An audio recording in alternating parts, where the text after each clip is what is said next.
So that will be something that changes over time as you teach people how to treat you. A lot of times we get frustrated thinking, why are people doing this? Ultimately, we've set that system up, whether we realize it or not.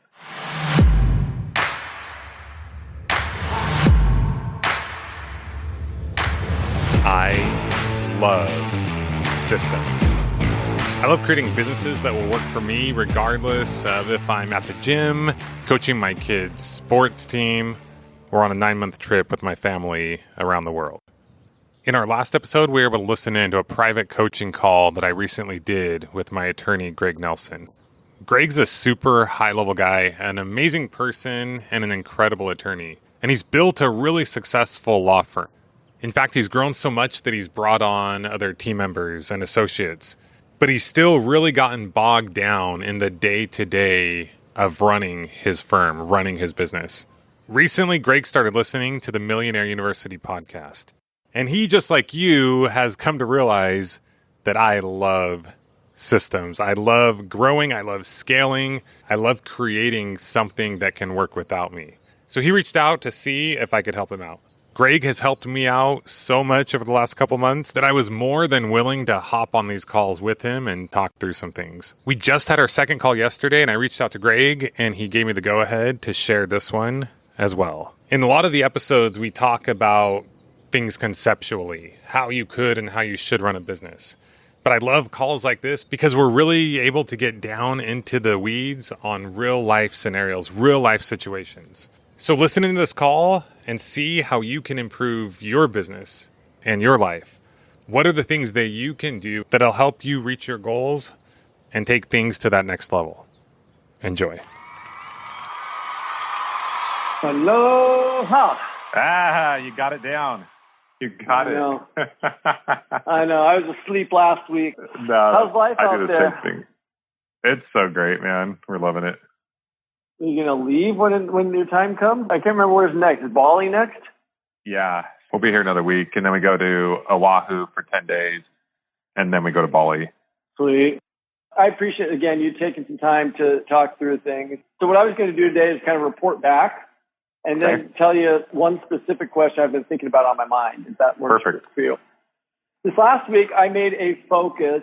Actually, it was kind of forced on me by some stuff going on. Our daughter had some medical stuff going on, and as a result, I couldn't practice the same way, which is actually great because we're leaving town in a couple of weeks. Cassie and I head to Europe for a couple of weeks. So this is actually great practice for when I'm gone. So basically, this week, after you and I chatted, I talked with both of them, well, actually everybody in the office about, hey, listen, guys, for me to be able to meet my goals, I need to make sure that I'm enabling you guys and helping support you guys. So here's the first thing we're doing. Here's my list of which clients I understand that you're responsible for. Are we all on the same page that you're responsible for these?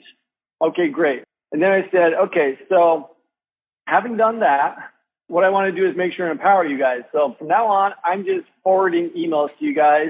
I presume you guys can read the emails. If you have a question, come back to me with a solution. Don't just tell me what the question is. Make sure you understand it and come back to me with what you want to do. Or if you really need some help, tell me that you really need some help. So I can't do 10 things at once in a week. So that's what my focus was this week. Now, the corollary leads into my thing to maybe talk about today is what I found is how do I manage my time? So I found, especially because I was with Brooklyn, I had 2 or 3 hours during the day that I wasn't available. There was like one morning, I went through initial emails, went down to work out, got Brooklyn to where she had to be, and that was a period of about 2 hours. I get online, I had 75 emails. I got everything cleared up around noon time, and I was gone for a couple hours, got back on again. I had 80 new emails. Or Friday afternoon, I went golfing, gone for, let's say, 5 hours. Get back to my computer, there's 95 emails on a Friday afternoon. And I was like, oh my gosh. So that's insane. So what I was looking at is if I have an hour of uninterrupted, I can get through all of those emails and I can push them to who they need to push to, respond if I need to respond. And what I found myself doing, which is good, was pushing the majority of those to the associates. But I'm not getting it to them in a timely manner. They're getting to them an hour or two late, or it's evening time rather than middle of the day that I'm getting it to them. So it made me stop to think about, I can spend my entire day in front of a computer screen, basically like air traffic control. Or I need to find a way to work more efficiently, knowing that is always incoming. Of course, I've got a million calls during the day. Yeah. So that's the background that leads to my question of how can I organize myself a little better to handle how I work to manage this situation? This may not answer your question exactly, but first of all, I'm glad you guys are going, because I was thinking, I remember when I first started systematizing my business, one of the big things was I went to a seminar for a few days or a week or whatever, and I wasn't able to respond to my team, and they were able to take care of stuff. And that led to us doing that a lot more, right? So you've been forwarding these emails to your team. First of all, why are all the emails coming to you? Are these clients that are reaching out to you? Where are all these emails coming from, the majority of them? Good question. So, yeah, they are clients, and some of them are ones that need to be specific to me. Some of them are ones that should be going to the associates, and they just have not been yet. And the third one is I'm getting copied on communications between associate and client, or client and other clients, and things like that. So it's one of those three things. I think they probably break down about a third if I was to eyeball it. So a third of those sounds like you still, as at least right now, want to get. Yeah. And then a third of those are emails that are coming to you that should be going to associates. Yep. But what's probably happened is because you're so responsive and you've been so involved from the beginning, they've learned to count on you. So that will be something that changes over time as you teach people how to treat you. A lot of times we get frustrated thinking, why are people doing this? Ultimately, we've set that system up, whether we realize it or not. So I used the example of my assistant before, where I had to get the contractors to work with them and agents. But going forward, I had her reaching out to new contractors and new agents. I mean, this is going to be different for you, right? But they didn't even know I existed. So they're going to know you exist.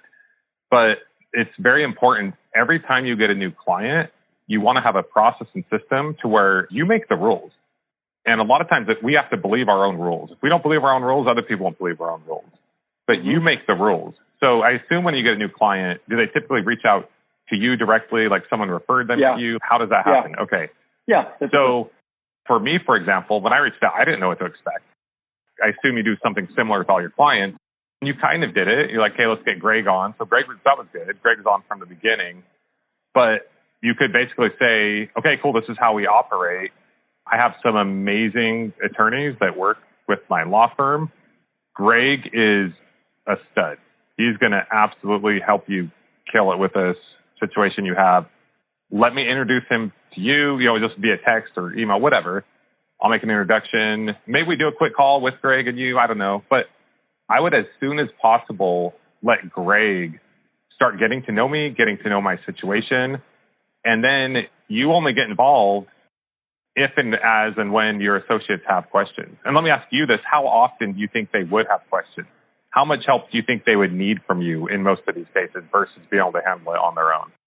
10, 20%. I mean, there's certain things that they're going to want to verify what the strategy is or what the relationship is and things like that. Okay. But you're right. And I've seen that over the last week as I've been trying to do this. Like I said, I haven't been doing it effectively yet. Yeah. But I've been trying, or at least as effectively, but I've been trying to do it. And I've seen that. I think individuals are different. Some want more direction and others are much more independent. I got to treat them differently.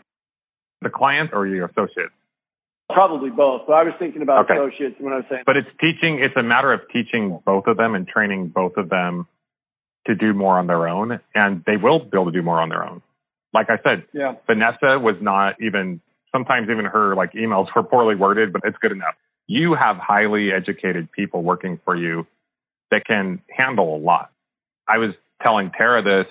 This is one of the points I wanted to make to you. And this was good. I was listening to the call because I was able to hear this again.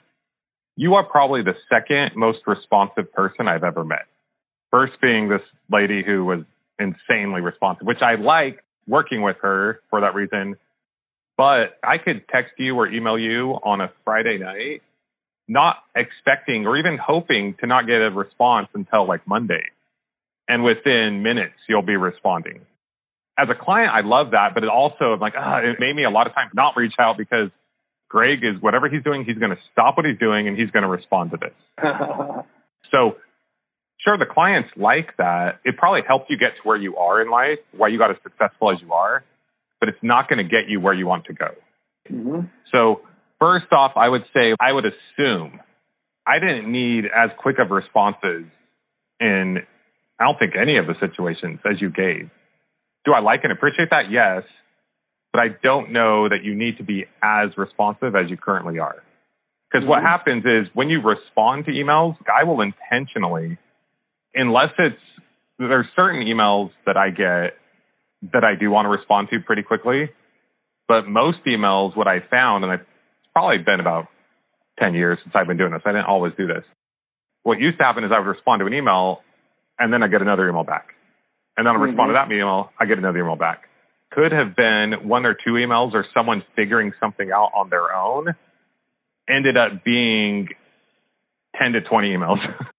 This is just food for thought. As always, you know your business better than I do. I'm just giving you things to consider. I'm in no way saying don't be responsive, but I don't know that you need to be as responsive as you are. And it might be hard for you with your personality. But if you can hold off on some of that, I think you'll find that your total emails will go down. You'll find that people will take care and solve more of their own problems without you being too involved, which will also empower them and help you and everybody. Does that sound like there could be some accuracy to that? Yeah, as I'm listening to you, what I'm thinking about is how would I implement that in my life? Things do happen all day, every day. Maybe the thing I need to do is move my emails to offline for a period of time, certain chunks of the day. Just wait, let everything come in. I've learned that I can respond to 70 emails in an hour. So why tie up 5 hours dealing with the 70 emails when I could do them all in an hour if I block my time and use my time differently? Have you ever read like 4 Hour Workweek or any books like that? No, I've seen it, but I've never read it. I mean, it's an old book and it's not everything is applicable today, but it's more of the concept. He got to the point where he was answering emails twice a week. Now, I don't think that's your situation, but he even has an autoresponder that said, I'll be checking emails this day and this day. And I'm not saying you should do that either. But if your team knows that you were only going to be checking email, maybe at the beginning twice a day. I would like to say you get to the point where you're checking email once a day. But if they know that, they'll reach out to you in a different way if it's urgent. You'll have a different way they can reach out to you if something is urgent. Our first mentor, I won't get into the details, he owes us a car, and ultimately he kind of disappointed us. But we did learn a lot from him, and he was a big 4 Hour Workweek type guy. His assistant had a specific way she could reach out to him. Other than that, it was her job to handle everything, take care of all the fires. His saying was, show me the baby, don't tell me about the labor pains. There's a ton that you probably don't need to know or see that you are currently dealing with, seeing, and that you don't need to deal with, that your people can handle. I think you're probably too responsive too quickly. I think what you'll find is if you get to the point where you're only checking email once or twice a day, you'll automatically cut your emails in half, if not by 1/3. Yeah, I'm going to put it to the test because I'm not sure it'll cut them out. What it'll mean is I'll be not cut out. End of an email chain and ignore the 20 leading up to the end. Yes. What I mean by that is you'll be spending a lot less time on email. Mm-hmm. And even with the email chains, do you feel like you need to be in every email chain? Not all of them. If I ever get included in an email that I don't think I should be in, I will very kindly say, hey, thanks, but I don't need to be in this, to my team. I'm not talking out to the clients. Hey, I don't need to be included in this stuff. I only want to be included in something that it is important for me to know about. If it's not, I'll let them know. Boy, that's a good one to remember. We're working with Tara's brother, and there's some things going on that he didn't include me in. I'm like, hey, it might be easy if you include me in that. I also told him, I said, once we get this dialed in, because we're training him, I'm not going to want to be in emails like this. So he's already learned to try to protect me from that because he knows that's how I am. Let everyone else handle everything they possibly can. Only include me in things that I need to be included in. And a lot of times what I'll do if I am going to respond, or if someone's going to respond to me on my team, they'll say something like, hey, thanks for reaching out, moving Greg to BCC so we can go ahead and keep taking care of this. So you're blank carbon copied, but you're no longer in the chain that's ongoing. You should only know about the things that pertain to you. One of the things that I would do with Vanessa was she was managing 30, 40 houses at a time. And once a week, I would just go through. We had a spreadsheet, and I would quickly go through each house. How's this house? How's this? Boom, boom, boom, boom, boom. Like an hour-long call, and I knew about all the houses, or maybe in 30 minutes. So in your case, it's like you have all these cases, all these people you're working with. You can meet with your clients every once in a while and just go through, make sure everything's good. Because this is your baby, right? Your business, and you care about your clients. You don't want to completely let go, but you're probably holding on a little too tight right now. Yep, that's true. Hey, and I just realized I need to jump to another call here in a minute. Okay, no worries. Is there anything else really quick? Otherwise, I'm good. You gave me some good hitters for right now for me to. I was just going to ask if you use any tools like Boomerang to manage email or whatnot. But no, what's Boomerang? Maybe since you've got to get on a call right now, maybe look it up when you get a chance, and then we can either get on another call to talk 5 minutes about it, or I can text you. But I use that all the time, and it might help you manage your emails. Okay, I'll take a look at it. Thanks, that's a great idea. Awesome. Okay, thanks, Greg. Say hi to Tara and the kiddos. Talk to you next time. Okay, you bet. See ya. See you, Bye. Justin. Shortly after our call, I sent Greg a text telling him a little bit more about how I use Boomerang to help manage my emails. For me, just like Greg, and I'm sure many of you out there, being responsive is important. Communicating with people in a timely manner, especially clients or those on my team or potential partnerships or people and things that matter to me are important. And having emails in my inbox is like having a bunch of undone items. It takes up brain space. It can feel cluttered. So I used to go through my inbox and I would respond to everyone and everything and deal with everything that was in there. And the problem was I wasn't getting other things done. This was taking up a ton of my time, but I did it because if it wasn't done, I felt like there were all these undone things, all these to-do items. It would take up brain space. It was hard for me to focus on other items. So maybe I didn't want to necessarily delete or archive the email because maybe it was something important. It just may not have been the most important thing right there. Or it might have been something that I was carbon copied in and that someone on my team was taking care of, but how did I know that they were for sure going to take care of it? Another thing I found is that whenever I would go through my email and respond to, let's say, 20 different people, thinking that these tasks were now done or taken care of, I had responded to the emails. I could check that off my list. But the actuality was, in most cases, the more emails I sent, the more emails I would get. The more problems I was solving for people, the more people would come to me with their problems. I was also keeping emails in my inbox because I wanted to make sure that certain things were taken care of. And if I deleted it or archived it, how would I know that that thing was taken care of?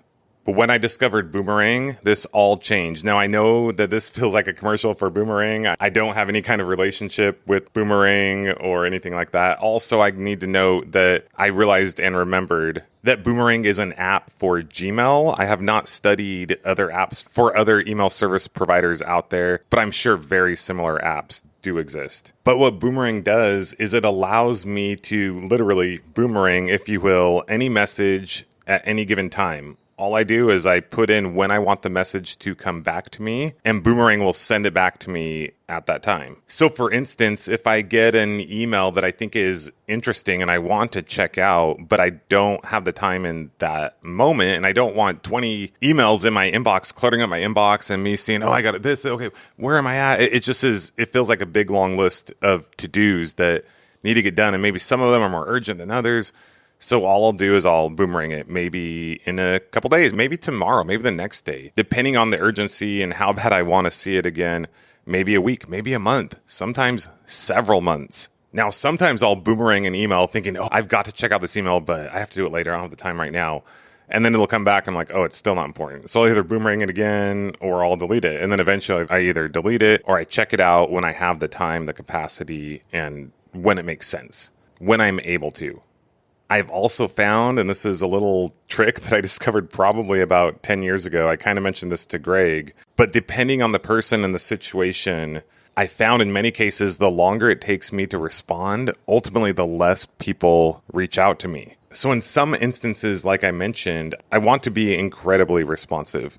If it's someone on my team and we're working on this project and we're collaborating and we're going back and forth, if it's a partnership, if it's something that's going to help me grow my goals, my objectives, what I'm trying to do, you see, you have your goals and objectives and the things that you're trying to do. And then you have the world's objectives. You have everyone else's objectives for you. Now, sometimes those might align. Sometimes they might not. And for me personally, it doesn't mean I don't want to respond. I try to respond to everyone who reaches out for anything. Okay, there are caveats to that, right? There's spam, there's solicitations, there's all kinds of things that aren't in your wheelhouse at all. Like you have no obligation. You don't need to respond to those at all. You can delete, spam, unsubscribe, like whatever you need to do. But there are often good intending people. Could be friends, could be family, could be people from school, could be church. Could be, for example, people reaching out to ask questions about Millionaire University or questions about how I can help them with their business and things like that.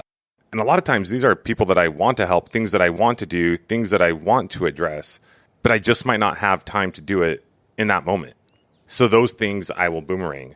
Now, there are other situations when I will reply to something, I will respond to someone, and maybe I want to make sure that thing gets done, but I want them to take care of it. Like I don't want to just keep it in my inbox all day and check it out all day long. In Boomerang, there's a button that you can push that says return only if no one replies or no one takes care of this. And then in that instance, you can make sure that your team member or partner or someone did follow up, did do the thing that they said they were going to do. You can make sure that you did get an email response back. But that email doesn't have to sit there in your inbox, taking up time and brain space. On another note, as I mentioned in this call, if I am being included in emails that do not pertain to me or that I don't need to be included on, I will simply let my team know. And that trains them. That helps them know the things that I want to be included on, the things that I don't. And that changes over time.